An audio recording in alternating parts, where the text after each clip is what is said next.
Saya dikasih judul apa namanya? Dikasih judul The Art of Dancing in the Rain, mengelola keuangan di masa pandemi. Katanya orang bilang, pepatah bilang, kalau nggak kenal maka nggak disayang.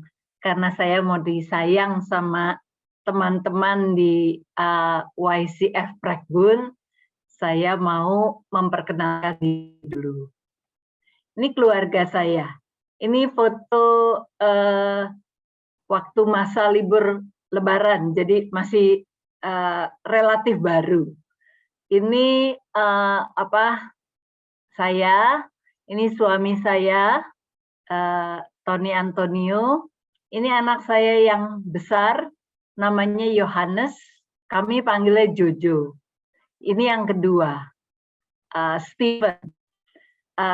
Saya tadi seperti dibilang, saya itu tahun ini umur saya 60, ya. Desember nanti umur saya 61. Maaf kalau kelihatan muda ya, Hansun. Enggak sih. Saya 60 tahun, 25 tahun saya sekolah, kemudian sisanya itu kan 35 tahun. 35 tahun itu 20 tahun saya bekerja, 15 tahun terakhir saya tinggal di Surabaya. Nah, 20 tahun itu saya bekerja, saya banyak bekerja di perusahaan-perusahaan, pertama di profit organization.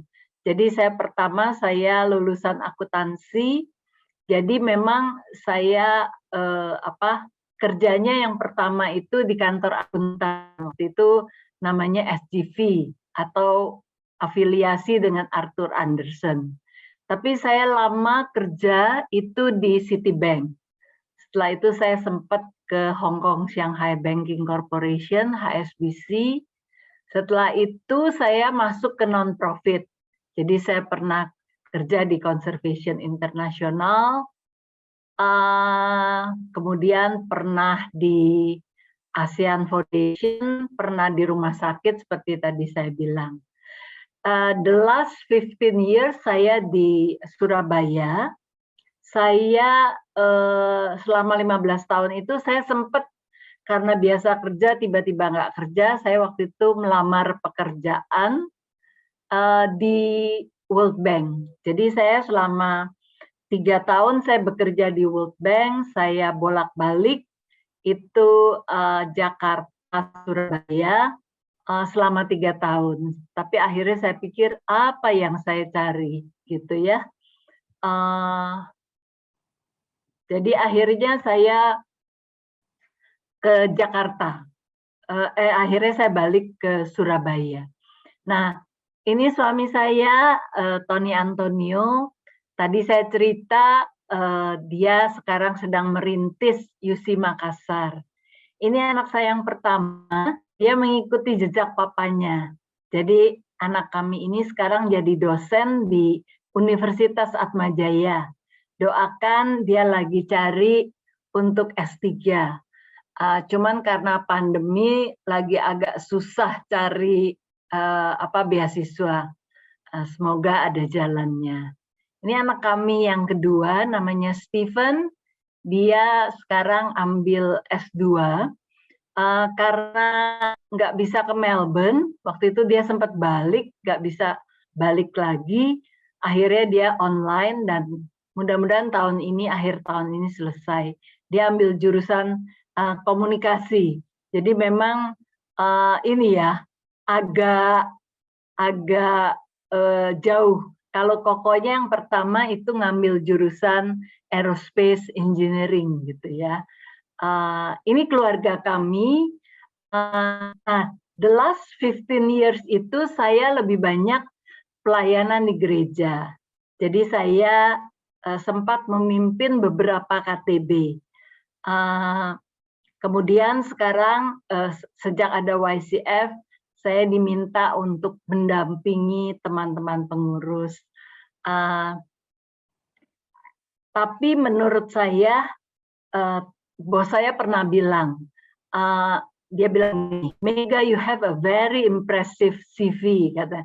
Karena pekerjaannya tuh pekerjaan di rata-rata di institusi yang bagus gitu ya.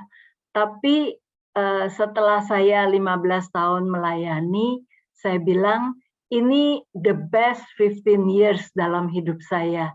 Karena saya benar-benar mengalami yang namanya kehidupan yang penuh gitu ya. Sangat fulfill, sangat rewarding gitu. Saya berharap semua teman-teman ini juga akan merasakan yang saya rasakan gitu ya.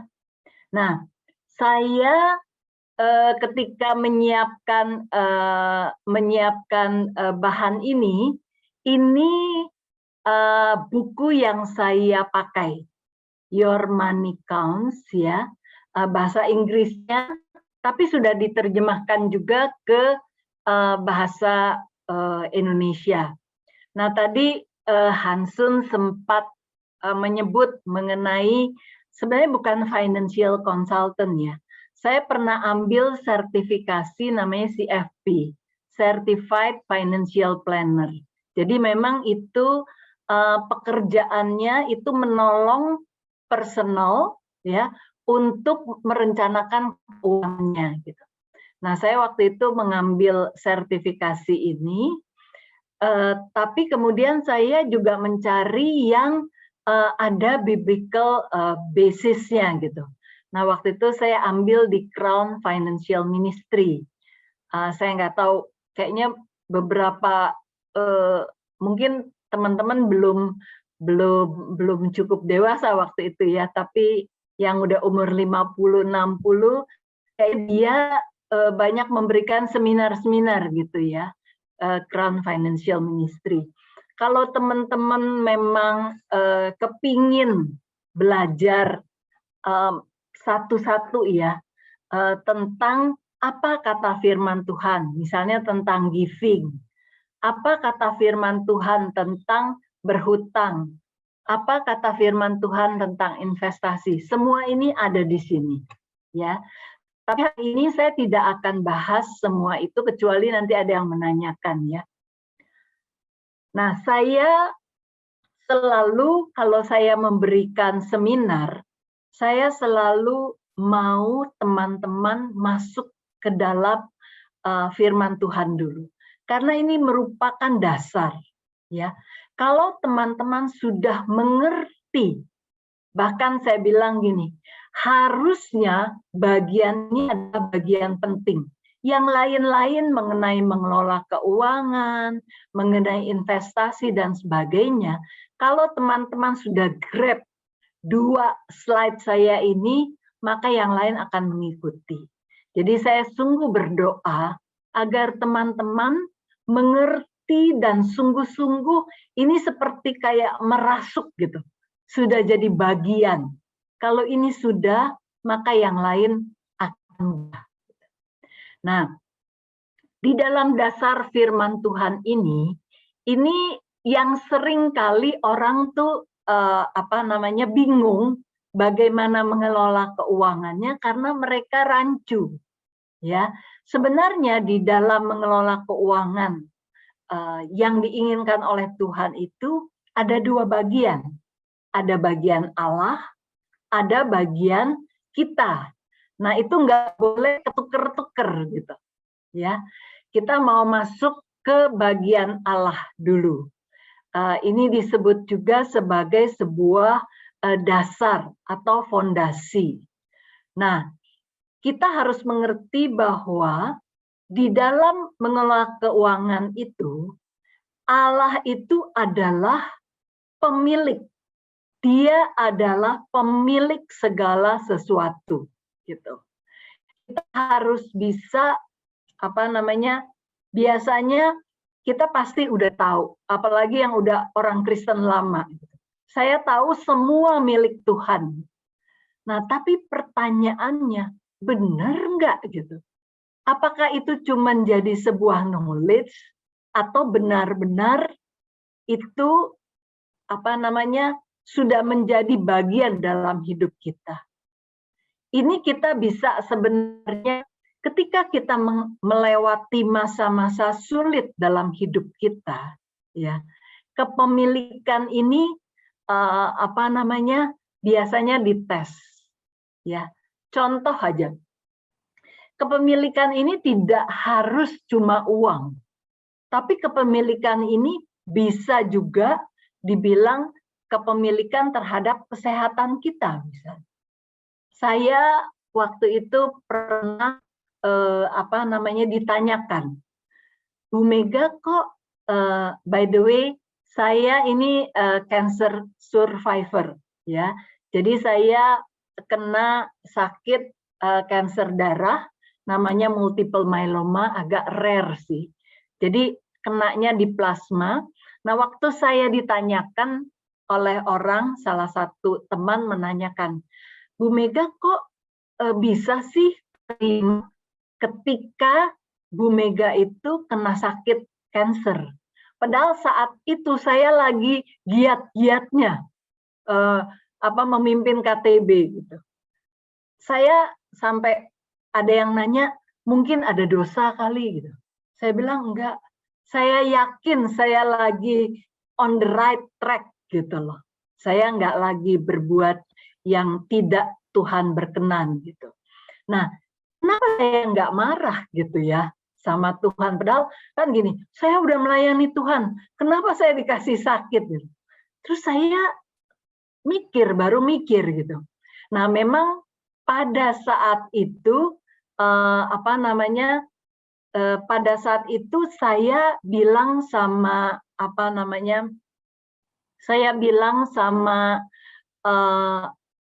teman saya itu, saya teringat waktu itu kisah Ayub. Jadi rupanya Ayub itu tuh sudah merasuk ke dalam saya gitu. Sehingga pada saat itu saya tuh berpikirnya begini, saya ini kan milik Tuhan. Kalau Tuhan mau apa, ya suka-suka dia gitu. Kalau dia mau kasih sakit, ya suka-suka dia. Nah, saya mau tanyakan ini ke teman-teman mengenai kepemilikan ini. Bukan cuma soal sakit, tapi soal misalnya apa yang teman-teman miliki. Misalnya rumah teman-teman, mobil, apalagi yang berharga buat teman-teman.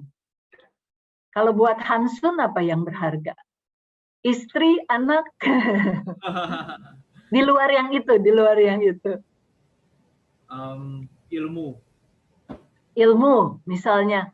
Kalau tiba-tiba itu diambil, ya, kita tuh benar nggak sih mengaminkan bahwa segala sesuatu itu milik Tuhan? Ketika kita mengaminkan itu, maka kita itu sebenarnya satu langkah gitu ya, atau langkah pertama untuk meraih rasa cukup atau contentment gitu. Nah, seringkali kita merasa banyak khawatir, seringkali kita merasa takut gitu ya, apalagi masa-masa pandemik ini. Banyak yang depresi katanya. Tadi saya baru dengerin Avanti. Dia depresi waktu awal-awal. Karena memang dalam masa-masa pandemi ini banyak ketidakpastian. Tapi kalau kita yakin ya bahwa segala sesuatu itu milik Tuhan, maka kita akan bisa merasa konten dengan apapun juga. Ini akan masuk ke prinsip yang kedua, yaitu bahwa segala sesuatu yang ada di dalam dunia ini ada di dalam kontrol Tuhan. Apakah kita yakin bahwa benar bahwa segala sesuatu di dalam hidup kita itu di dalam kontrol Tuhan? Jadi saya mengajak teman-teman itu bukan cuma sekedar knowledge ya, tapi sudahkah ini menjadi sesuatu yang teman-teman hidupi? Saya mau ajak kita baca Mazmur 135 ayat yang ke-6. Kalau yang sudah dapat, boleh tolong dibacakan? Mazmur 135 ayatnya yang ke-6. Mungkin siapa yang udah siap? Silahkan.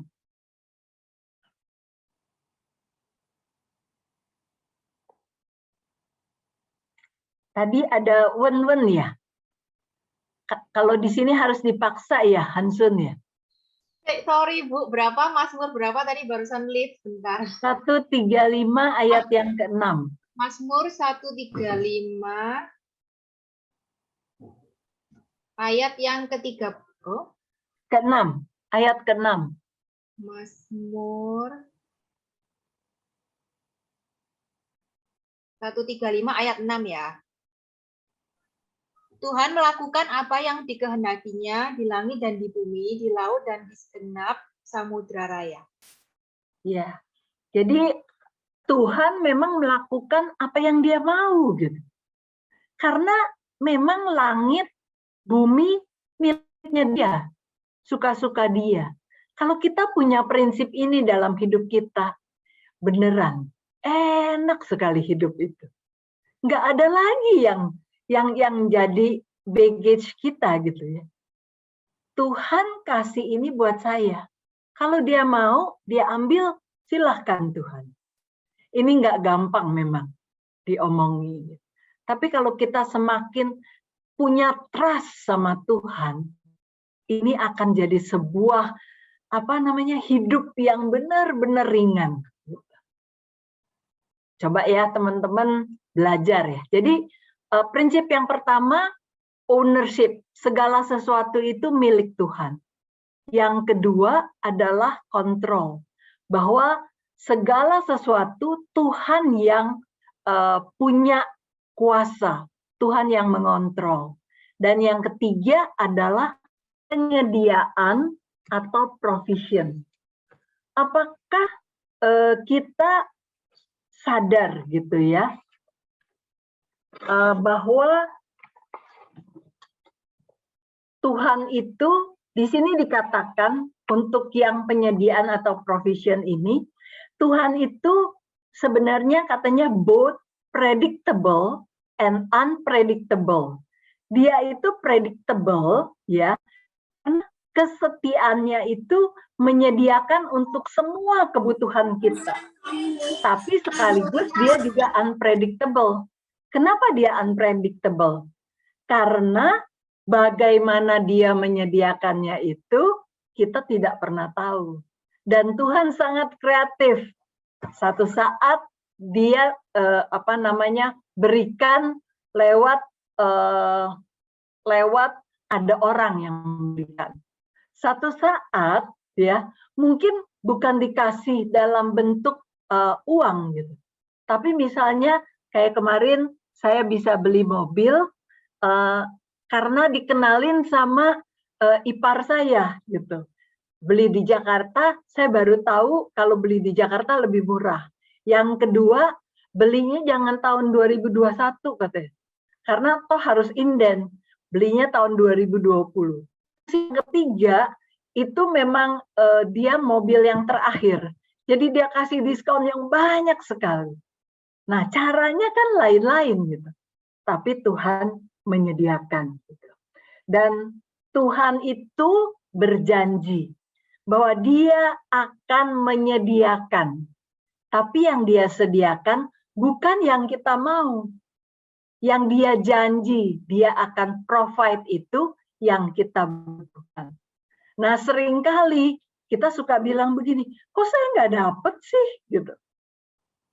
Katanya janji, Tuhan janji akan menyediakan. Kok saya nggak dapet? Saya nggak dapet karena saya minta yang saya mau gitu loh. Tapi kalau yang saya butuh, Tuhan pasti akan menyediakan. Jadi ini diingat-ingat ya teman-teman ya. Kepemilikan, kontrol, dan provision. Nah ini dijadikan di-digest dan jadikan ini ketika teman-teman mengelola resources yang Tuhan kasih. Ya. Bagian yang kedua ini adalah bagian kita. Bagian kita itu adalah baik atau good and faithful. Ya. Yang pertama, kita harus setia dengan semua sumber kita. Seringkali kita itu setianya dengan yang 10%. Ya. Saya berharap sih di sini semua sudah faithful ya, memberikan perpuluhan. Nah, tapi yang 90% kita selalu bilang ini, 8 Tuhan, 90% milik saya gitu. Bukan milik Tuhan gitu. Nah, bisakah ketika kita udah punya prinsip bahwa Tuhan itu pemilik segala sesuatu, 90% ini juga sebenarnya milik Tuhan. Sehingga ketika kita mau memakai yang 90%, kita juga memang seharusnya bertanya dulu sama Tuhan. Sehingga ada satu penulis buku yang saya sangat jadi dasar saya, Larry Burkett itu mengenai perencanaan keuangan secara biblical, itu dia bilang, seharusnya setiap pengeluaran itu adalah spiritual spending. Katanya. Ada satu teman saya, itu dia selalu kalau mau pakai uang dia selalu tanya Tuhan, Tuhan, ini saya mau beli mobil baru nih Tuhan. Bagaimana menurut Tuhan? Ya. Nah, yang kedua itu adalah setia, tak peduli seberapa banyak yang kita punya. Sayang waktunya tidak banyak, tapi kalau teman-teman punya waktu, nanti lihat perumpamaan talenta. Ya, menarik sekali perumpamaan talenta ini. Ketika hamba yang diberi 5 dan 2 talenta itu menghasilkan 5 dan 2, itu jawaban yang diberikan oleh tuannya itu sama. Jadi enggak yang 5 dikasih pujian lebih tinggi dibandingin 2. Tidak. Jadi kalau kita cuma diberi 5, kita harus menghasilkan 5. Tapi kalau kita cuma dikasih 2, ya kita hasilkan 2. Tidak apa-apa gitu. Jadi Tuhan minta kita setia, enggak peduli seberapa yang Tuhan percayakan. Kemudian kita juga harus setia dalam hal-hal yang kecil gitu. Karena Lukas 16 ayat 10 mengatakan, barang siapa setia dalam perkara kecil, akan setia dalam perkara besar. Nah, yang keempat, setia dengan milik orang lain. Seringkali ya, kita itu cuman setia sama milik kita gitu. Kita jaga baik-baik semua yang milik kita. Tapi kalau milik orang lain, misalnya nih, teman-teman di hotel, ya, kalau di rumah, gitu ya, karena tahu ngisi token itu cepat habis, gitu ya.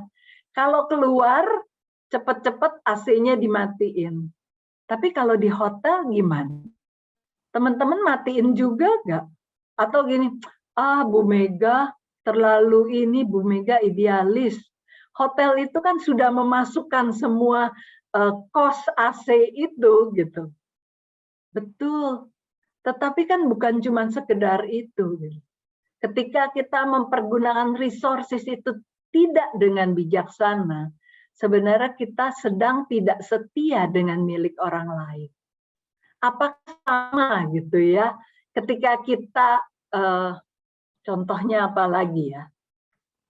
Contohnya banyak hal lah sebenarnya gitu ya. Yang kelima, kesetiaan itu sebenarnya membentuk karakter. Ya, jadi faithfulness itu build karakter. Nah, seringkali Tuhan memakai uang kita untuk membentuk karakter kita. Bagaimana kita memperoleh, bagaimana kita mengelolanya, bagaimana kita menyimpan, atau bagaimana kita memberi, itu uang itu bisa menjadi berkat atau bisa menjadi kutuk. Ya. Dan yang terakhir, kesetiaan itu memimpin kepada contentment. Jadi saya mau teman-teman melihat ini. Kita jangan mencampur adukan gitu ya. Tapi kita lihat apa bagian Tuhan, apa bagian kita. Bagian Tuhan tadi udah jelas, prinsip-prinsipnya gitu ya. Dan kita harus menghidupinya. Kemudian bagian kita, apakah kita sudah good and faithful, setia dengan sumber kita gitu. Jadi saya kadang-kadang bilang, misalnya memang kita mampu gitu ya, makan misalnya kita di rumah berempat. Kita tuh punya misalnya mie itu ada 6 bungkus. Atau 10 bungkus, kita punya 10 bungkus. Apakah kita masak 10-10-nya, kemudian ketika tidak habis, ya kita masukkan ke tong sampah saja. Nah, ini sebenarnya prinsip-prinsip yang teman-teman harus jalankan gitu. Karena di situ Tuhan melihat kesetiaan kita. Kadang-kadang hal-hal yang kecil. Dia tidak akan mempercayakan hal besar kalau kita belum setia dalam hal kecil. Nanti saya akan tinggalkan saya punya PowerPoint saya ini ke Hansun ya. Nanti kalau mau dikasihkan ke teman-teman silahkan. Nah, setelah kita melihat dasar firman Tuhan ini, dan firman Tuhan ini menjadi fondasi kita, saya mau ajak tadi Hansun bilang gitu. Memang saya beberapa mungkin bulan lalu ya, bulan April, saya diminta membawakan di YCF satelit. Dan waktu itu karena saya sudah beberapa kali membawakan topik financial planning, saya nggak masuk lagi ke yang dasar. Saya masuk sudah ke yang lebih spesifik. Misalnya tentang investasi, ya. Mungkin yang lagi rame saat ini Bitcoin kan ya. Ini mungkin yang bapak-bapak yang lebih tertarik ya. Jadi saya masuk ke situ. Saya masuk ke misalnya asuransi atau mengenai dana pendidikan anak ya. Itu udah yang spesifik. Nah, karena di Prekbun ini saya baru pertama kali, saya pikir saya mau memberikan yang dasar dulu. Gitu. Karena nanti dengan yang dasar ini teman-teman akan bisa build untuk yang lain-lain. Biasanya orang itu datang ke financial planner karena dia punya tujuan keuangan. Nah, tujuan keuangan ini ada yang jangka pendek, ada yang jangka menengah, ada yang jangka panjang. Kalau yang jangka pendek itu biasanya yang di bawah 1 tahun. Kalau yang jangka menengah mungkin yang 1 sampai 5 tahun. Kalau yang jangka panjang di atas 5 tahun. Kalau yang jangka pendek misalnya apa? Misalnya dana darurat. Kalau nggak salah ada yang tanya juga ya. Memang nanti saya akan singgung mengenai dana darurat ini. Nah, dana darurat atau misalnya yang mau menikah, itu mungkin kalau teman-teman yang biayai pernikahan itu mungkin orang tua gitu ya. Kalau saya dan Pak Tony, kami dulu menikah dengan uang kami sendiri. Saya ingat tahun 91, jadi kami sudah menikah 30 tahun, dana pernikahan kami 10 juta gitu ya saat itu. Nah, kemudian tujuan keuangan jangka menengah contohnya apa? Misalnya mau beli mobil, mau beli rumah, gitu ya, itu mungkin jangka menengah. Kalau yang jangka panjang, misalnya untuk dana pendidikan anak, untuk dana pensiun, misalnya, itu yang jangka panjang. Ya.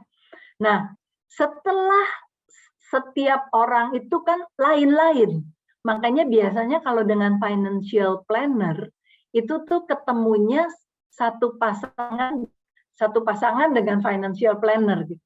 Karena nggak mungkin cuman suaminya aja gitu. Harus dua-dua sepakat gitu. Nah, biasanya memang ditanyakan apa tujuan keuangannya.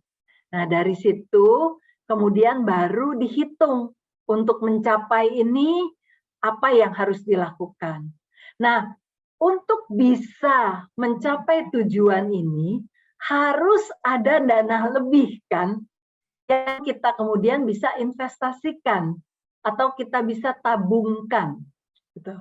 Nah, untuk bisa lebih itu saya akan men-sharingkan apa yang saya lakukan sejak saya muda. Saya bilang sama Hansun, saya dan Pak Tony itu datang dari keluarga yang tidak mampu, gitu ya. Jadi saya ingat waktu saya kuliah, papa mama saya sekaligus anaknya 3 kuliah. Jadi papa saya sama mama saya suka bilang gini, kepala jadi kaki, kaki jadi kepala gitu. Jadi rumah saya itu kamarnya kami cuma tempatin 2 kamar, sisanya kami koskan. Kemudian zaman itu kan banyak yang nggak punya listrik, masih pakai aki. Saya tuh ngecas aki gitu. Jadi itu diuangkan. Kemudian mama saya bikin nasi uduk pagi-pagi. Terus ngambil jajan pasar karena dekat rumah ada sekolah. Jadi anak-anak bawa bekal kan, belanjanya di saya. Jadi semua dilakukan untuk kami. Nah, kami bisa sampai sekarang ini menurut saya itu adalah benar-benar the grace of God gitu ya. 2 anak kami bisa sekolah ke luar negeri. Padahal kalau teman-teman tahu waktu itu kami saya waktu kuliah itu pengen punya motor aja nggak bisa gitu. Jadi jalan kaki gitu. Saya kuliah di Bandung. Untungnya adem waktu itu Bandung, belum sepanas sekarang. Jadi perjuangan kami itu, jadi ketika saya sharingkan, saya bukan men-sharingkan cuma teori. Saya men-sharingkan apa yang saya dan suami saya lakukan. Jadi kami punya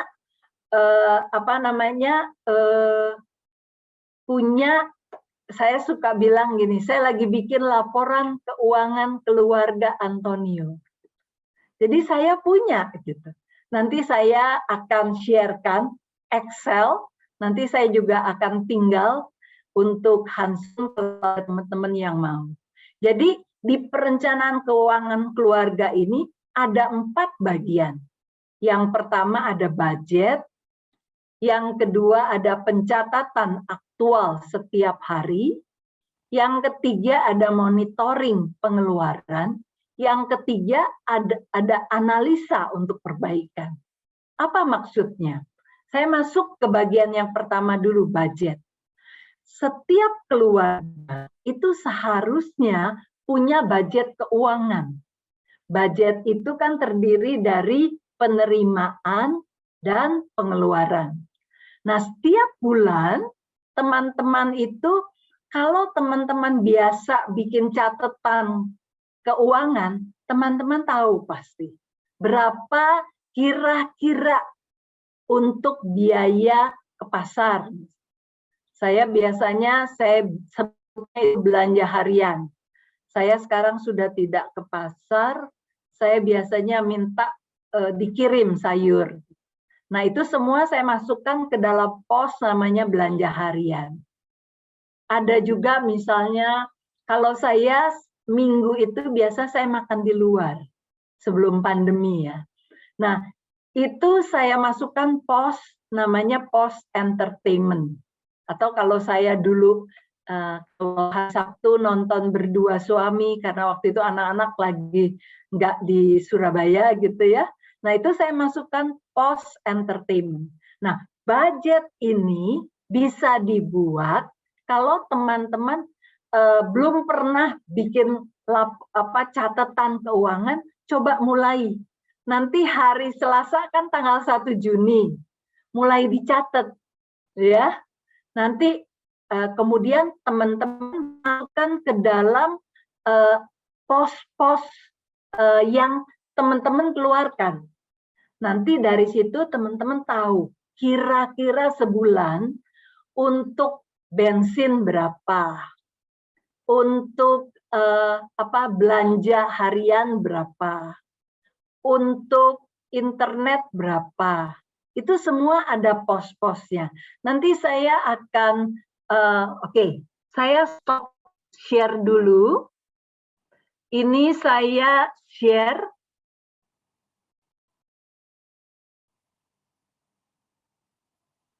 Ini kelihatan ya teman-teman ya. Pak Hansun kelihatan nggak? Ya, kelihatan. Oke, ini saya pakai nama Pak Tony supaya tidak ada yang tersinggung gitu. Nanti gajinya kecil sekali 3 juta gitu ya. Ini angkanya juga fiktif sih. Misalnya gajinya 3 juta, hasil investasinya 1 juta. Ini anggaran atau budget ya. Jadi teman-teman, yang pertama di pengeluaran itu adalah perpuluhan. Jangan sampai lupa ya teman-teman. Kemudian di sini ada persembahan. Jadi yang awal ya, kita kalau bikin budget itu adalah pengeluaran-pengeluaran yang memang harus dikeluarkan. Ya, misalnya untuk bayar hutang. Misalnya teman-teman ada cicilan mobil, cicilan rumah, itu di sini. Kemudian bayar premi asuransi, dan yang tidak kalah pentingnya tabungan. Tabungan itu harus di depan. Karena kalau misalnya teman-teman bilang ini, bikin penerimaan berapa, kemudian pengeluaran berapa, nanti sisanya baru tabungan, percaya saya, tidak akan pernah ada sisanya. Gitu. Jadi memang harus dianggarkan tabungan itu, ya. Kemudian ini biaya hidup, ada belanja harian, belanja bulanan. Saya biasanya belanja bulanan tuh kalau setiap bulan saya kalau di Citraland itu ada toko namanya Pelangi, lebih murah dibanding ke Hoki atau ke Superindo gitu ya. Jadi saya beli misalnya sabun gitu ya, beli yang kebutuhan sebulan. Kemudian tagihan, listrik, air, telepon, pulsa, biaya anak, uang sekolah, keperluan sekolah, sosial, ada pengembangan diri, perlu juga rekreasi gitu ya, supaya teman-teman tetap jadi orang yang ceria gitu ya. Ada budgetnya juga gitu ya. Ada keperluan rumah, keperluan pribadi.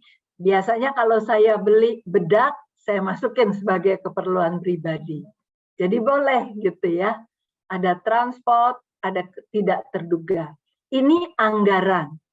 Nah, saya itu seminggu sekali, saya sekarang ini pakai caranya gini. Saya pakai debit kalau saya kemana-mana ngeluarin uang. Supaya saya bisa lihat di klik BCA saya. Dan saya seminggu sekali, jadi saya nggak setiap hari. Saya seminggu sekali, saya catat saya punya pengeluaran aktual. Sehingga di sini saya tuh ada, ya, ini kan ada penerimaan, ada pengeluaran, ada saldo. Nah, saya biasanya tulis di sini, saldonya ada saldo bank, ada saldo kas, sekarang malah saya ada GoPay sama ada GoFood. Ya, ada OVO, sorry. Ada OVO. Jadi memang semua pengeluaran itu tercatat di sini.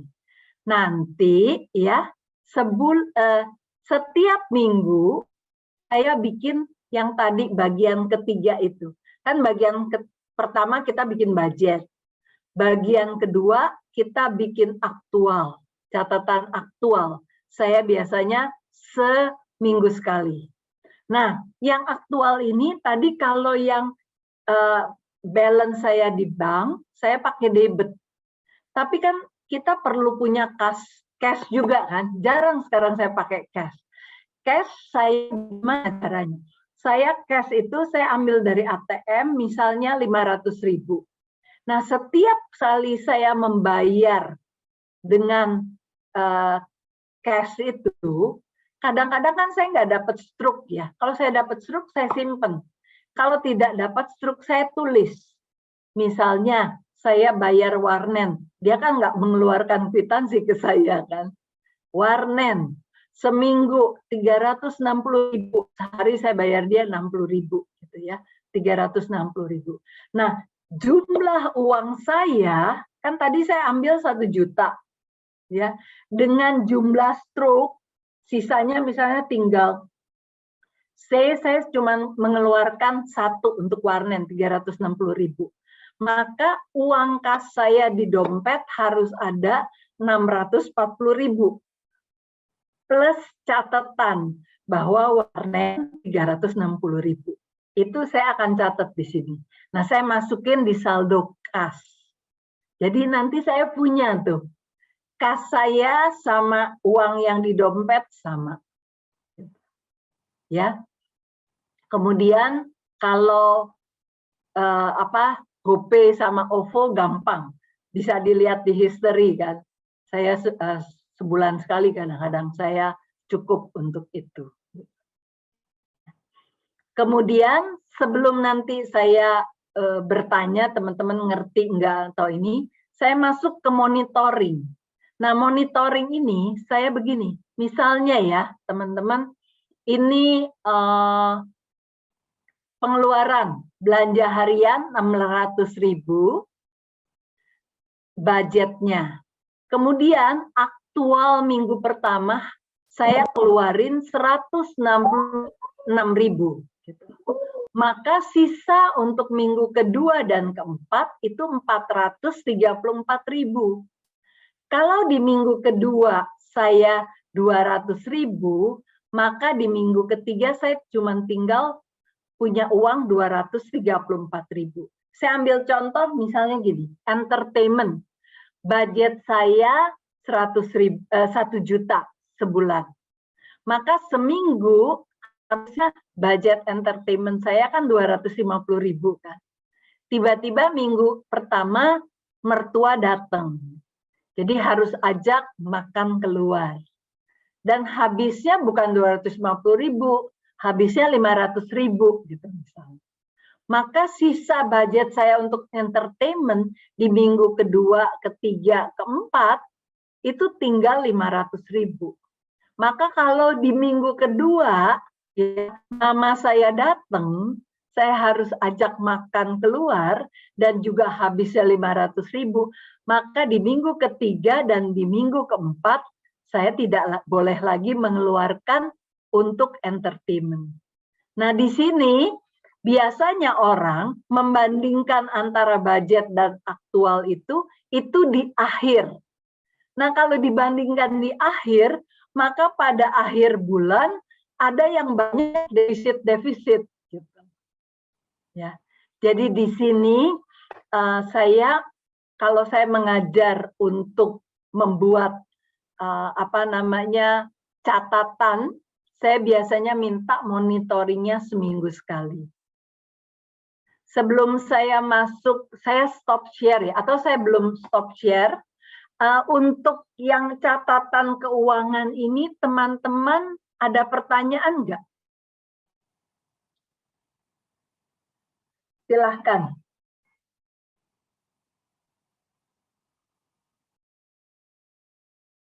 Cukup jelas nggak ya? Ini kalau buat saya sih jelas, karena saya juga punya personal yang kayak begini, walaupun pakai aplikasi di HP.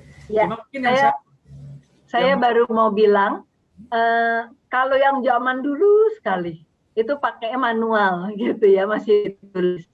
Zaman saya udah pakai Excel. Saya percaya di bawah saya seperti Hansun, udah pakai aplikasi ya.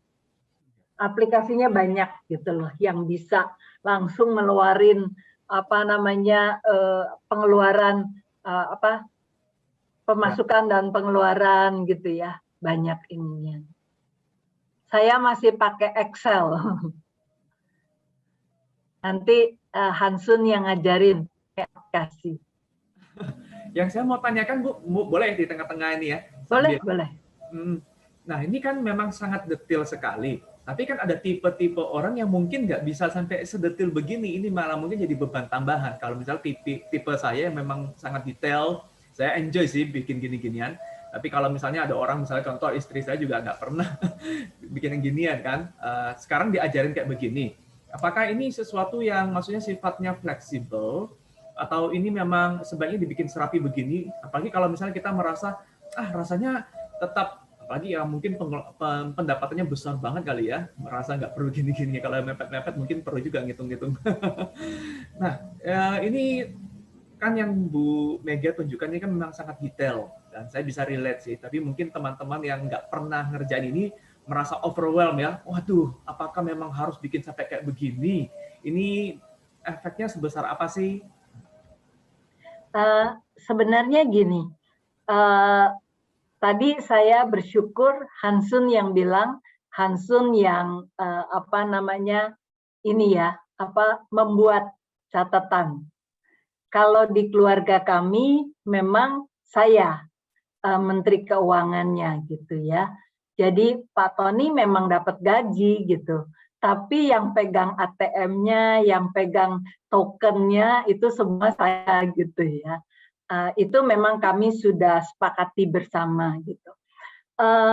Jadi jangan dipaksakan ke pihak yang memang nggak suka gitu nulis-nulis kayak gini. Nah, di antara suami istri itu pilih siapa yang memang punya kecenderungan lebih bisa gitu ya menulis yang detail seperti ini. Terus tadi dibilang apakah ada gunanya gitu nulis seperti ini? Ini memang sangat berguna untuk yang memang penerimaannya terbatas gitu loh. Karena seringkali kita suka bilang gini, kok habis ya? Rasanya baru gajian gitu ya. Kok tiba-tiba habis gitu loh. Nah, kalau kita nggak pernah bikin seperti ini, maka kita nggak tahu larinya kemana. Gitu. Tapi kalau kita bikin seperti ini, kita tahu, ternyata karena sekarang zaman pandemi itu open PO di mana-mana, rupanya habisnya beli makanan gitu loh. Jadi di situ nanti kita lebih hati-hati. Nah tadi bagus juga pertanyaan, kalau yang tidak budgetnya unlimited gitu ya, apa perlu juga gini? Nah makanya saya tadi bilang, dasar firman Tuhan itu harus benar-benar kita jadi fondasi dulu. Ketika kita punya resources yang unlimited, kalau kita sadar bahwa ini ada buku yang lain ya yang bilangnya gini, God's own it all. Tuhan itu pemilik segala sesuatu. Kita itu possess, bahasa Inggrisnya bagus. Kalau bahasa Indonesia kan sama ya, milik gitu ya. Tapi kalau bahasa Inggris dibilang kita itu memang possess. Tapi yang own itu adalah Tuhan. Nah, kalau kita budgetnya unlimited dan kita nggak membuat seperti ini, akhirnya resources kita lari ke hal-hal yang sebenarnya sebenarnya bisa disalurkan ke tempat-tempat yang lebih bijaksana. Nah, di situ kembali kita melihat bahwa bukan berarti kalau unlimited saya bisa pakai resources saya semau-mau saya. Makanya saya tahu ini tidak mudah ya untuk yang punya memang uangnya memang banyak gitu. Nah, di sini kembali makanya tadi kan uang itu bisa build karakter kita. Di sini Tuhan mau membentuk kita makin lama makin menyerupai Dia. Nah, ketika kita tidak lagi melihat ini milik saya, ketika saya memakai tidak bijaksana, itu sudah tidak sesuai dengan prinsip yang tadi. Menjawab nggak ya kira-kira? Saya tahu ini delicate issue, tapi saya berdoa sungguh-sungguh gitu ya, untuk apa namanya, hari ini menjadi start kita untuk kita bertanggung jawab sama resources yang Tuhan kasih. Saya selalu belajar dari almarhum Pak Suwaji. Kalau melihat Pak Suwaji itu, saya suka bilang sama suami saya, kita nggak nyangka ya, itu orangnya kaya sekali ya. Karena terus terang, waktu saya sakit, dia itu menyumbang kepada saya. Saya tuh sampai saya tanyain sekali lagi, ini nggak salah ya Pak ya? Saya ngomongnya waktu itu sama istrinya, ini nggak salah ya Pak, nolnya kelebihan kali. Kan kita kalau transfer pakai token kan suka kelebihan ya. Saya takut dia kelebihan. Dia bilang enggak. Nah saya ngelihat ini contoh role model sebenarnya yang teman-teman bisa lihat ya. Bukan berarti kita tidak boleh, saya juga pakaiannya rapih kok gitu. Tapi kalau dia ekstrim sekali gitu ya. Karena dia mau memakai resources dia untuk hal-hal yang lain. Jadi itu yang mungkin bisa menjawab ya. Kalau yang ini sudah jelas ya. Nanti saya tinggalkan, teman-teman bisa lihat satu-satu. Ada rumusnya di situ, mau dipakai silahkan. Ya. Tapi kalau mau pakai aplikasi, nanti tanya sama Hansun, nama aplikasinya apa, terus nanti minta diajarin. Saya stop share yang ini. Saya cuma tinggal sedikit lagi mengenai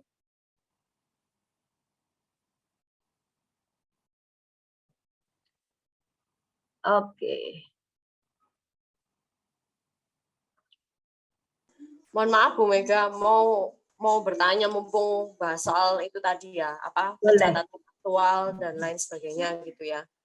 Nah ini kan kalau kayak tadi yang Bu Mega bilang ya, itu kan memang berdasarkan kebiasaan gitulah ya.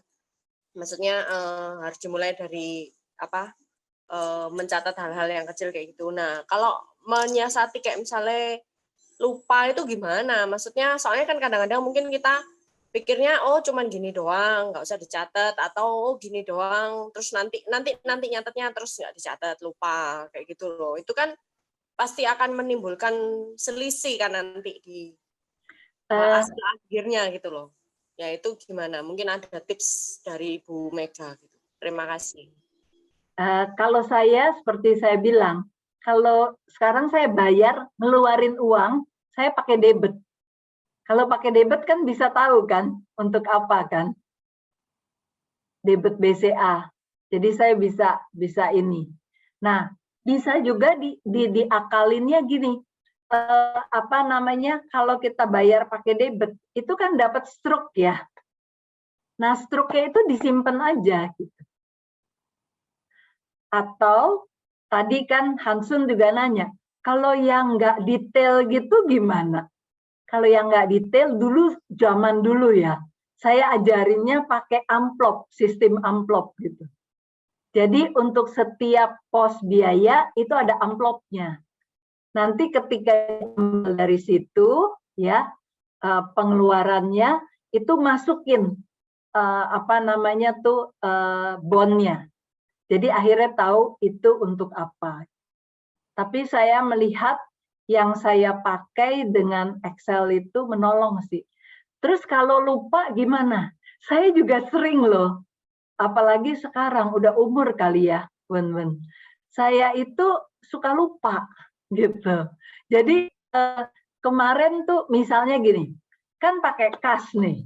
Kan saya hitung uang saya sama bond saya mesti sama. Kok ini nggak sama? Jadi saya suka gini, tanya waktu Pak Tony masih di Surabaya. kemarin kira-kira saya keluar uang pakai apa ya? Jadi tanya sama dia gitu. Jadi bisa juga lupa gitu. Nah kalau udah lupa, saya biasanya itu untuk beli pengeluaran sehari-hari ya. Udah saya pakai tanda tanya di deskripsinya itu, kemudian posnya saya pakai pos belanja harian aja. Jadi jangan jadi beban juga sih. Kira-kira menjawab nggak, Bonben? Ya oke, sudah cukup menjawab sih. Oke, terima kasih. Ya. Ini Tania yang bertanya, Bu Mega. Iya, Fania, sorry. Maaf. Tidak bermaksud. Nggak apa-apa. Oke. Nah, yang keempat ini yang analisa untuk perbaikan itu maksudnya gini. Ketika kita buat budget pertama kali, itu kan kita masih belum punya gambaran. Seringkali kita bilang gini, oh untuk belanja sehari-hari, kira-kira sehari itu 100.000. Jadi sebulan 3 juta. Ternyata dalam kenyataannya bisa lebih kurang atau bisa lebih gitu.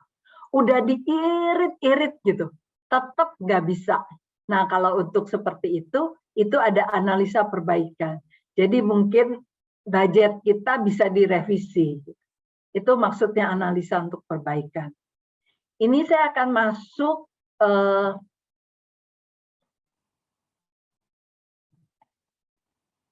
dana darurat ya.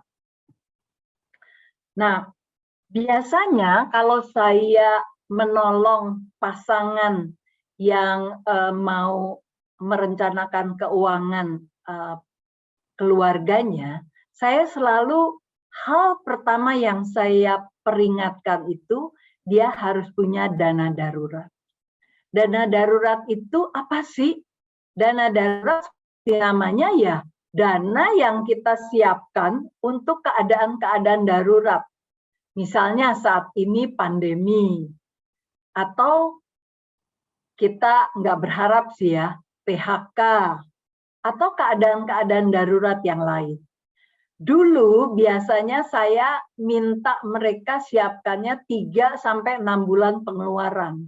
Tapi setelah pandemi lebih dari setahun, saya bilang mungkin mesti 6-12 bulan. Nah ini harus ditempatkan dalam instrumen yang sangat liquid. Jadi jangan taruh di beli apa ya yang nggak liquid properti nggak cukup lah ya dana darurat. Tapi jangan masukkan deposito 1 tahun gitu. Kalau mau deposito sebulan boleh gitu ya. Atau masukkan ke tabungan. Nah kita sesuai namanya kita list pengeluaran bulanan kita. Kan yang seperti tadi itu kan ada pengeluaran bulanan. Tapi karena ini namanya darurat, kita buang pengeluaran-pengeluaran yang bisa di-skip. Ya, sampai benar-benar itu adalah dana yang kalau nggak ada itu kita tidak hidup. Misalnya kayak entertainment. Entertainment kan harus ada kan. Kalau lagi situasi yang tidak normal, kita mungkin harus skip entertainment. Jadi itu kita keluarkan. Kita sudah tahu jumlahnya, kemudian kita kalikan 6-12 kali. Nah, ini sorry.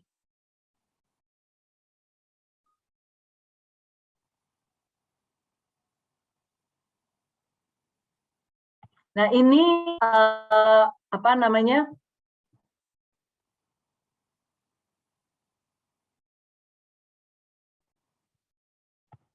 Ini kemudian setiap keluarga itu pengeluarannya lain-lain. Sehingga dana darurat ini jumlahnya juga berbeda-beda.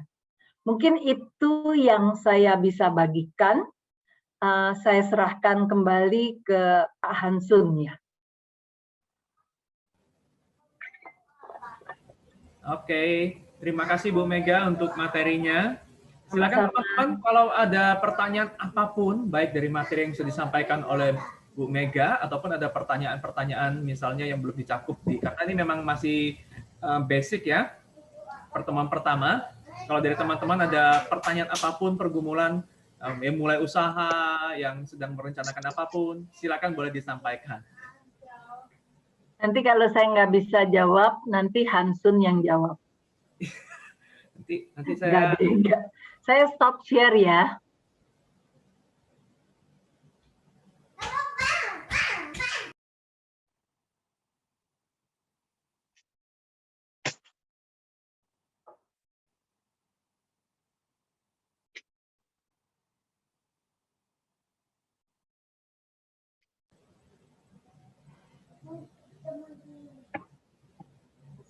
Silakan.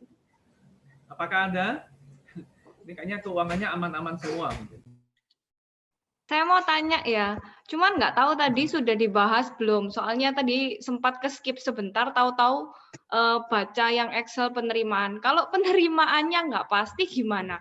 Saya kan kerjanya bisnis sendiri. Jadi aku nggak bisa memastikan, maksudnya nggak bisa kalau kayak narik bulan ini, tiap bulan 5 juta, kan namanya bisnis ada naik, ada turun ya. Terus kayak gitu tuh kadang bikin aku rancu gimana harus ngatur pengeluaran. Terus misalnya kalau lagi untungnya banyak, berarti pengeluarannya boleh banyak, atau maksudnya kayak gimana enaknya? Ya, bagus sekali pertanyaannya. Terima kasih. Kalau yang seperti itu, saya dulu punya teman. Dia itu bekerja sama-sama dengan saya di Citibank. Kemudian dia keluar, dia jadi wedding organizer. Nah, wedding organizer juga pendapatannya kan nggak ini ya, nggak fix setiap bulan gitu. Yang dia lakukan adalah dia itu sebelum sebelum berhenti itu dia sudah punya tabungan. Ini nanti saya kaitkan dengan yang pertanyaan Meliana. Ini saya kasih contoh dulu ya. Jadi dia punya tabungan untuk 6 bulan. Kan dia tahu, tadi kan kalau bikin pengeluaran, jadi kita tahu kan. Nah, kita tahu itu, kemudian dia pakai tabungan dia untuk pengeluaran 6 bulan ke depan. Jadi misalnya dia mulai berhenti bulan Desember. Dia udah punya tabungan, dia pakai tabungannya itu untuk bulan Januari sampai Juni. Nah, Januari sampai Juni kan dia punya pendapatan kan? Nah, pendapatannya ini yang dia pakai kemudian untuk bulan Juli sampai bulan Desember. Itu satu cara, bisa pakai cara itu. Cara yang kedua, itu pakai misalnya gini, kalau kita bisnis udah lama, itu kan biasanya bisnis ada cycle ya.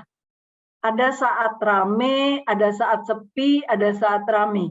Nah, ambil setahun, ya, atau satu cycle. Saya nggak tahu cycle bisnisnya Meliana apa gitu ya.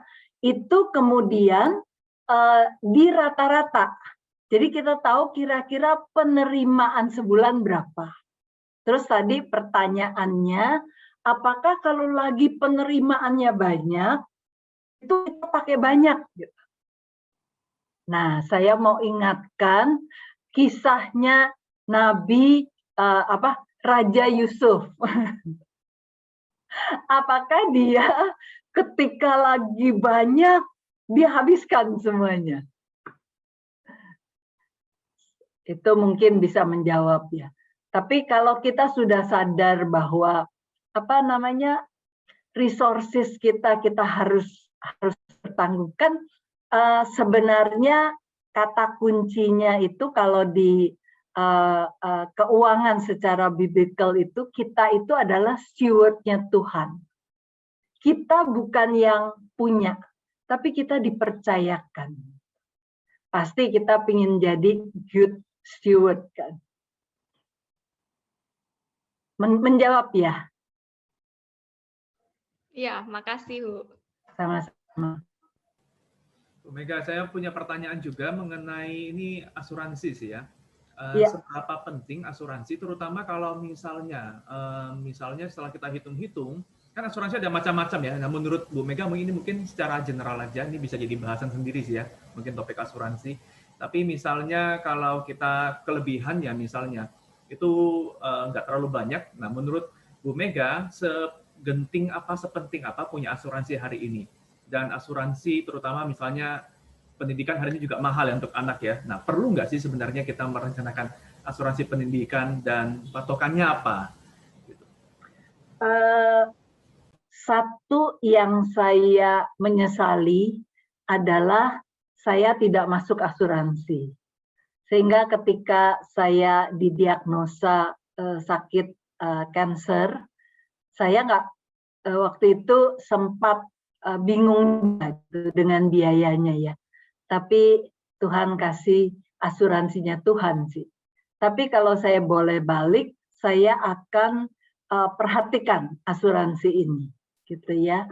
Saya waktu itu tidak memikirkan asuransi karena saya selalu bekerja di perusahaan yang memang memberikan asuransi yang besar. Bahkan waktu saya di World Bank, asuransi saya itu bisa sampai ke luar negeri, gitu ya. Bahkan kalau sakit itu saya bisa diterbangkan ke Singapura pakai SOS waktu itu ya. Sehingga saya tidak merasa perlu beli asuransi. Tapi ternyata akhirnya ternyata saya sakit dan saya nggak punya asuransi itu. Itu untuk asuransi kesehatannya. Tapi hopefully ya makin lama kalau BPJS makin baik ya kita bisa cover lewat BPJS juga.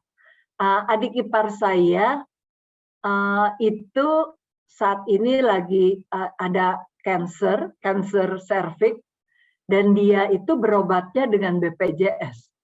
Dia tidak membayar sepeser pun.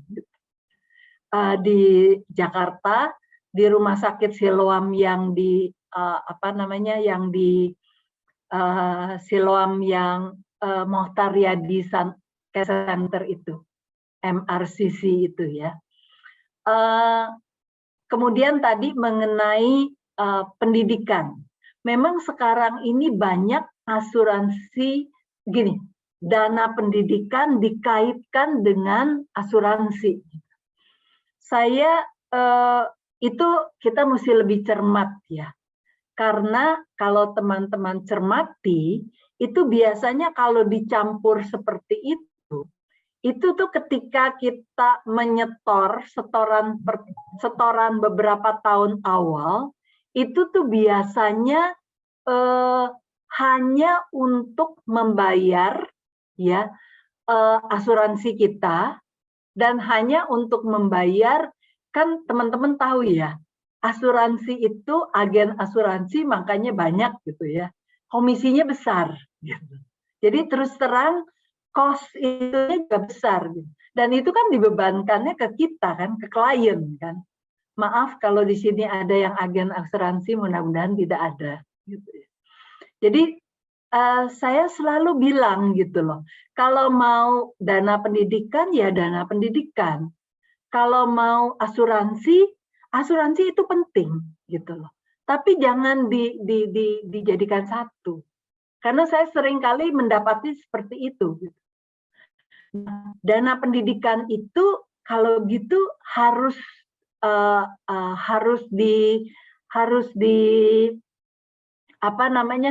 diapain dong gitu ya. Nah, sebenarnya saya ada financial calculator untuk menghitung dana pendidikan.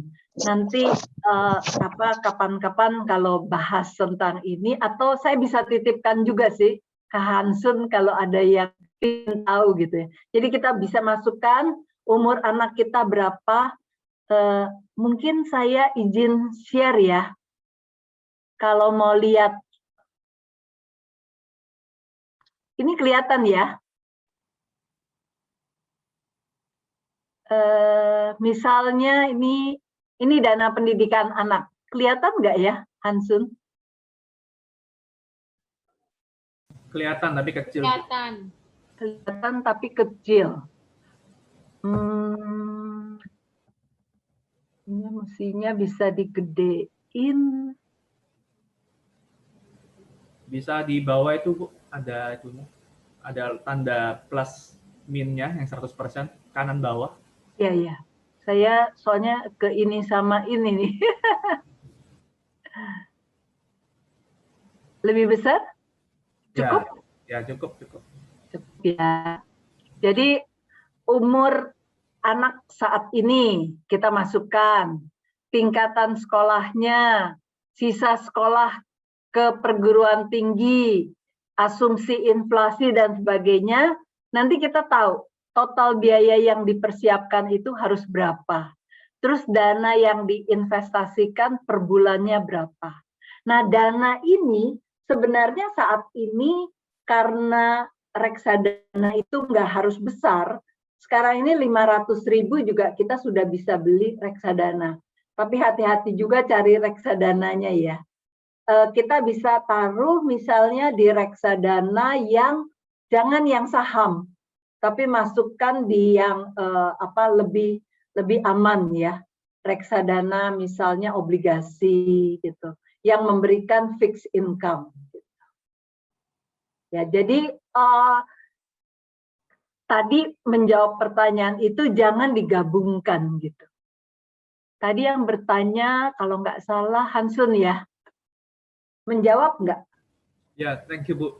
Cuman mungkin pertanyaan saya lebih spesifik lagi, terutama kan saya juga kenal ada teman-teman yang memang penghasilannya mepet banget, sehingga kalau mereka harus menyisikan uang buat asuransi lagi, itu sesuatu yang besar buat mereka. Nah, untuk kondisi seperti ini, Bu Mega menyarankan bagaimana? Apakah tetap ikut asuransi, mungkin yang level paling minimum, atau ya sudah skip harap-harap nggak sakit, atau ini gimana? Maksudnya kalau misalnya mau ngasih wejangan, hikmat, guidance buat mereka gitu. Saya serem kalau dibilang wejangan. Kalau wejangan nanti wejangan dari Bapak Soeharto. Enggak. Enggak, maksudnya gini. Kalau saya pasti gini. Kalau memang mepet gitu ya. Kalau mepet artinya kan sebenarnya simple gitu ya. Ada penerimaan, ada pengeluaran. Itu tinggal begini aja. Kalau enggak penerimaan, pengeluaran. Pengeluarannya kita mesti kurangin ya, atau penerimaannya itu kita mesti tambah. Nah, kalau kita bikin catatan keuangan, itu kita bisa tahu pengeluarannya yang mana aja yang kita bisa kurangi lagi. Dan itu akan mendorong kita untuk cari penerimaan. Ya, itu yang tadi penerimaan sama pengeluaran. Yang kedua, kalau saya percaya Tuhan itu akan memberikan ya kepada kita sesuai dengan yang kita butuhkan. Jadi kalau saat itu kita butuh memang untuk berobat gitu ya. Saya memang bersalah karena saya tidak masuk asuransi, tapi pada waktu saya sakit itu juga dicukupkan gitu. Terus yang kedua saya berpikir tadi makanya saya menyebut BPJS. Kalau memang sudah tidak kita tidak punya asuransi dan kita butuh berobat gitu ya. Saya rasa bukan sesuatu yang ini. BPJS juga bisa jadi alternatif. Kan orang bilang, itu kalau kita di BPJS ngantrinya panjang. Nah, saya dengar kisah teman ipar saya. Itu mereka rupanya sesama BPJS sama pasien itu saling menolong loh. Jadi itu mereka tuh ada yang kalau udah ngantri, terus mereka ngantri lagi ngambilin nomor buat temen gitu. Itu rasa setia kawannya besar. Dan kalau udah memang kan kayak dia tuh kan harus kemo berapa kali, harus radiasi berapa kali. Jadi kan udah tahu. Nah itu udah tahu trik-triknya gitu lama-lama. Jadi saya percaya Tuhan akan cukupkan. Berarti boleh saya simpulkan sebenarnya asuransi itu sebuah kebutuhan yang perlu diusahakan ya, tapi Kalau Iya. memang buat yang nggak mampu, ya kita berharap BPJS saat ini masih Iya, bisa menolong. itu sebenarnya kan BPJS juga asuransi. Heeh.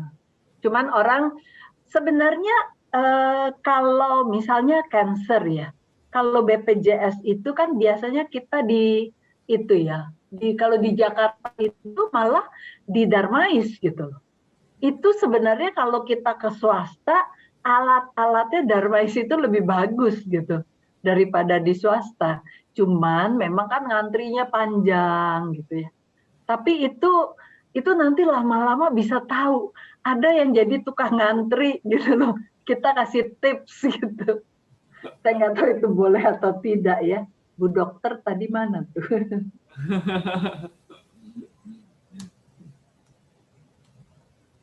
Terima kasih Bu Mega. Silakan teman-teman kalau ada pertanyaan yang lain mau via chat atau langsung dipersilakan. Kalau nulis di chat juga boleh loh. Ini sebenarnya saya kepengen ngeliat loh muka-mukanya biar nanti kalau ini bisa. Tuh kata Meliana, BPJS juga bagus ya Mel. Terima kasih yang sudah membuka. Kalau yang tadi berobat, saya sangat mengerti. Nah kan muka-mukanya cantik semua. Sama ganteng-ganteng ya Pak Yosia ya. Yosi. Ada lagi pertanyaan buat saya? Atau semua sudah jelas? Saya mau tanya kalau tentang asuransi itu, Bu Mega. Jadi kemarin saya sempat ngomong sama teman saya, jadi dia bilang kalau beli asuransi jangan beli yang ada unit link-nya. Itu ya dia cuma jelasin juga karena unit link-nya asuransi ini kan nggak jelas mau diinvestkan kemana, kayak kemana. Tahu-tahu kita minus. Yang katanya awalnya bilang 10 tahun kita bayar, setelah itu tahun ke-11 nggak perlu bayar lagi sampai seumur hidup. Kenyataannya tahun keberapa, ke-20 gitu mungkin sudah habis, tahu-tahu harus top up lagi gitu loh. Itu gimana ya? Saya soalnya juga, apakah ada juga maksudnya kayak asuransi yang memang kayak kesehatan kita bayar terus hilang kayak gitu ya, mungkin kayak BPJS ya, tapi yang punyanya swasta punya, karena kan sebetulnya kita ini kan kadang-kadang melihat BPJS jelek ini kan karena kita ini selalu melihat ke atas. Kita lihat terus, waduh ini di Singapura sembuh, ini di Amerika sembuh, di Australia sembuh. Ya sebetulnya sih di Indonesia sembuh ya ada. Cuman mungkin ya perbandingan ya persentase aja sih gitu loh. Ya memang kan Indonesia ya kita harus akui ya ada kekurangan juga lah. Banyak kekurangan dan ada kekurangan. Ya kalau dari saya sih pertanyaannya itu sih, maksudnya kalau asuransi kita pilihnya yang apakah betul maksudnya tidak perlu ada unit link karena unit link ini tidak jelas arahnya kemana gitu atau gimana? Ya, saya sebenarnya gini, kalau kita melihat kenapa sih sampai perusahaan asuransi itu juga menawarkan unit link. Karena orang itu pada dasarnya ketika dia mengeluarkan uang, kan asuransi kan gitu kan sebenarnya. Karena konsep asuransi itu sebenarnya semua orang berpartisipasi, masukkan dananya, kemudian nanti dana yang banyak ini kalau ada yang sakit diambil gitu kan, konsepnya dulu ya. Waktu awal asuransi itu terbentuk. Nah, yang tidak sakit itu biasanya mereka bilang, waduh, uang saya hangus dong, gitu. Nah, karena banyak yang seperti itu, akhirnya kemudian perusahaan asuransi berpikir dan mereka kemudian meng-create yang namanya unit link. Unit link itu sebenarnya seperti mereka masukkan dana kita, uang yang kita setorkan itu, premi asuransi kita itu untuk beli reksadana. Biasanya mereka masukkan ke reksadana. Ini reksadana jelas ya. Nah, reksadana ini memang benar Kalau mereka masukkan, kalau mereka mau returnnya tinggi, itu konsep high risk, high return kan itu berlaku ya.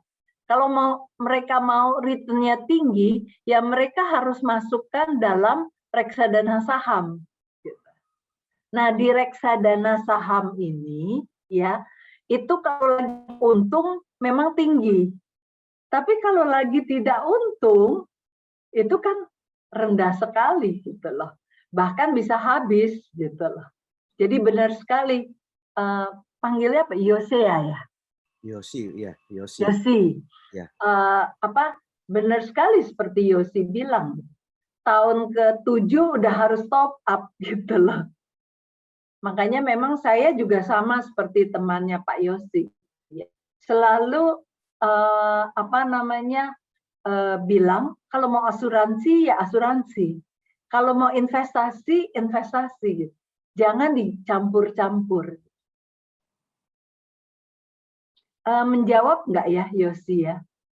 Ya menjawab sih, soalnya dia sih bilang ya sama kayak yang Bu Mega bilang itu, dia bilang jadi kamu mau asuransimu sebulan berapa sih? Misal kita ngomong 1 juta gitu 1 bulan.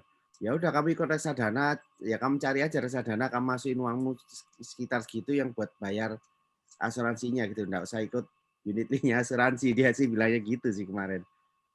Jadi tapi asuransinya tetap perlu beli sih. Ya, dia tetap beli asuransi, cuman dia nggak ikut unit linknya itu, tapi dia ikut reksadana.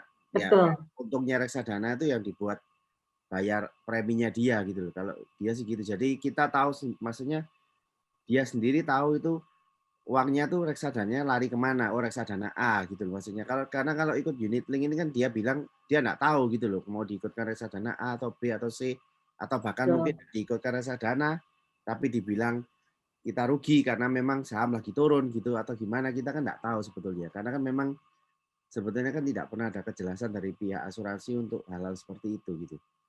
Walaupun sebenarnya reksadana pun itu yang mengelolakan perusahaannya, Dimas. Tapi jelas sih reksadana ini memasukkan kemana gitu ya. Iya, ya. Terima kasih.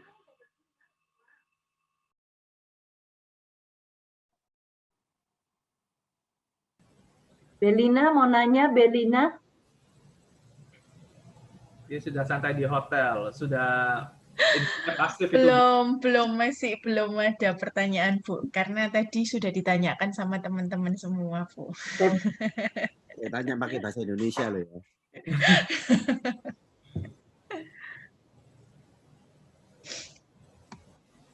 Oh iya, Bu, tadi mau tanya itu loh. Kripto itu gimana, Bu, kalau menurut Ibu? Menurut saya apanya, Pak? Apakah itu judi atau gimana? Soalnya kemarin sih saya sempat ngomong sama teman saya, dia bilang, ya kita kalau ngomong saham itu ya judi. Dia bilang gitu. Nah, apalagi kripto gitu loh, yang kita tidak kelihatan bentuknya. Saham kan kita tahu ini PTA, PTB, PTC, BCA memang ada gitu ya. Kalau kripto ini kan kita ngomong Bitcoin itu mana sih bentuknya, wujudnya. Nah, kitanya beli aja kan 0,000 berapa Bitcoin gitu kan. Nah, itu apakah itu secara kekristenan itu boleh atau gimana gitu? Iya. Kalau saya, pandangan saya begini. Kalau saham itu sebenarnya konsepnya itu adalah perusahaan itu kan mencoba mencari dana ya. Nah, dana yang dicari itu kan lewat dia melakukan IPO ya, atau dia menjual saham gitu. Nah, dana itu kemudian diambil dari masyarakat. Jadi kalau saya beli saham, misalnya sahamnya Unilever, maka saya ikut mendanai Unilever, gitu kan sepertinya ya. Cuman memang menjadi masalah karena di Indonesia itu banyak yang sahamnya itu digoreng istilahnya, gitu ya. Sehingga sebenarnya kalau kita ikut di dalam penyertaan sebuah perusahaan itu kan nggak salah. Seperti kita invest gitu loh. Misalnya nih, Yosi mau buka atau mau bikin toko kue gitu ya, butuh dana 100 juta, terus kumpulkan misalnya 10 orang, masing-masing kan 10 juta, 10 juta, 10 juta, 10 juta kan. Nanti setiap tahun dihitung untungnya berapa gitu ya dari 100 juta itu, kemudian bagi-bagi kan. Konsepnya saham kan sebenarnya seperti itu. Cuman kalau di Indonesia karena misalnya perusahaan ini kepingin supaya nilai dia kadang-kadang dia goreng supaya pada saat dia goreng naik, dia bisa jual saham. Kemudian nanti dia beli lagi. Kadang-kadang itu perusahaan sendiri yang melakukan itu. Nah, itu konsep saham. Ini untuk saham gitu ya. Itu yang pertama. Yang kedua, sehingga kalau saya ditanyakan, kalau saham gimana Bu Mega? Kalau saham memang tujuannya untuk trading, itu sama seperti menurut saya, itu sama seperti memang gambling gitu loh. Ya. Apalagi kalau kita beli saham-saham yang digoreng itu. Tapi kalau kita memang beli saham untuk investasi, menurut saya itu oke saja. Sama seperti yang tadi itu. Nah, untuk kripto gimana? Kripto ini kan sebenarnya seperti mata uang gitu loh. Nah, mata uang yang misalnya kita invest di dalam mata uang misalnya dolar, atau kita beli mata uang euro misalnya. Nah, tapi kripto ini agak, kalau currency masih dipengaruhi oleh kondisi ekonomi daripada sebuah negara kan. Dolarnya naik atau turun, euronya naik atau turun, atau rupiah naik atau turun, kan dipengaruhi kan oleh kondisi ekonomi, kondisi politik gitu ya. Nah kalau kripto ini kan dia nggak melekat kemana-mana kan. Jadi kemarin itu waktu Tesla membatalkan menerima pembayaran lewat kripto, kripto langsung padahal sebelumnya tuh wah naik terus gitu ya. Jadi kalau saya melihat seperti itu, artinya tidak ada ini ya, tidak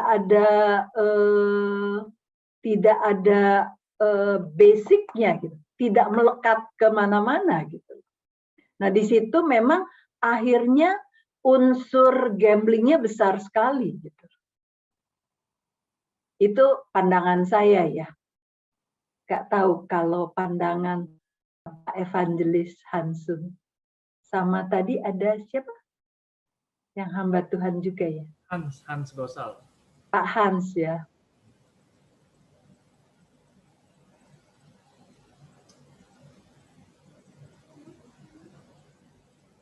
Menjawab ya Pak Yosi? Ya, oke. Terima kasih. Yang aman-aman aja lah Pak Yosi. Saya sih deg-degan itu kripto. Apalagi kalau yang masih muda-muda sih nggak terlalu ini ya. Tapi kalau seperti saya yang udah di umur pensiun, kalau itu saya pakai beliin kripto pakai uang pensiun saya, dia naik turun begitu saya bisa ini ya. Makanya memang kalau muda itu punya banyak keuntungan. Karena kalau investasi bisa di instrumen yang lebih risky ya. Kan high risk, high return. Jadi returnnya juga bisa lebih tinggi. Karena kalau sampai rugi pun recover-nya masih ada waktu. Gitu. Kalau yang seperti saya cari yang aman-aman saja. Obligasi gitu belinya.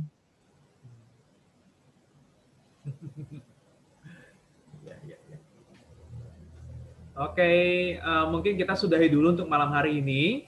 Nanti kita bisa adakan lagi pertemuan berikutnya, mungkin di semester kedua nanti dengan topik-topik yang lebih spesifik.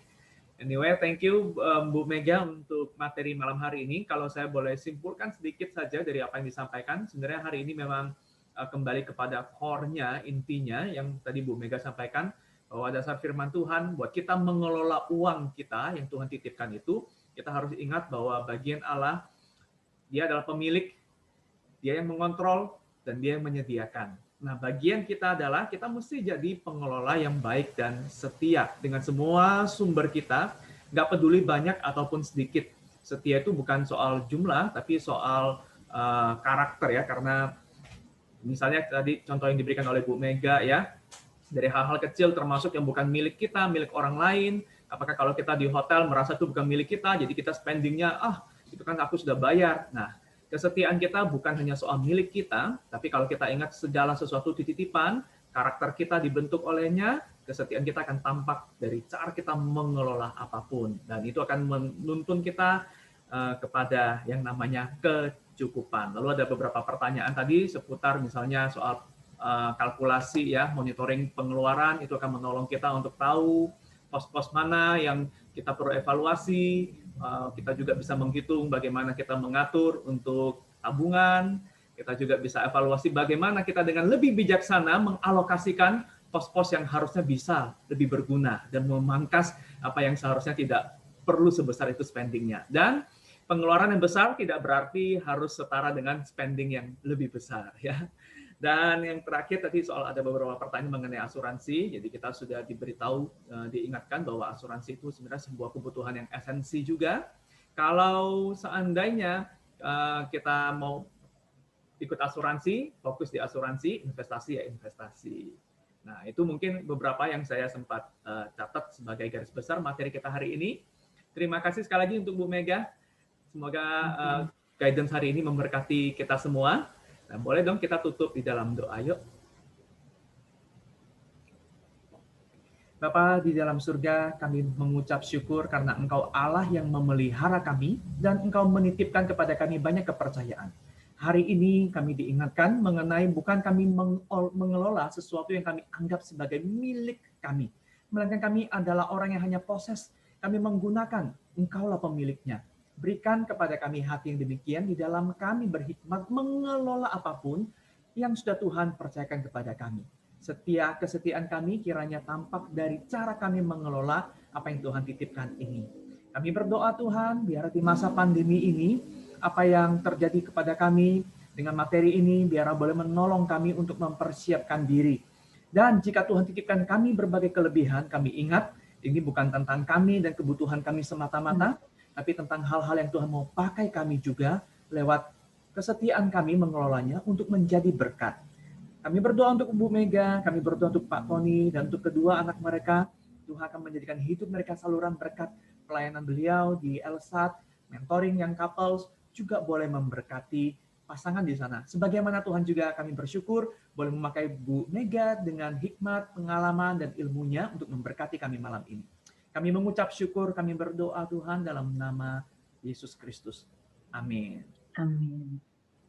Sekali lagi Terima thank you kasih ya Bu kesempatan. Mega untuk sharing materi hari ini. Oke.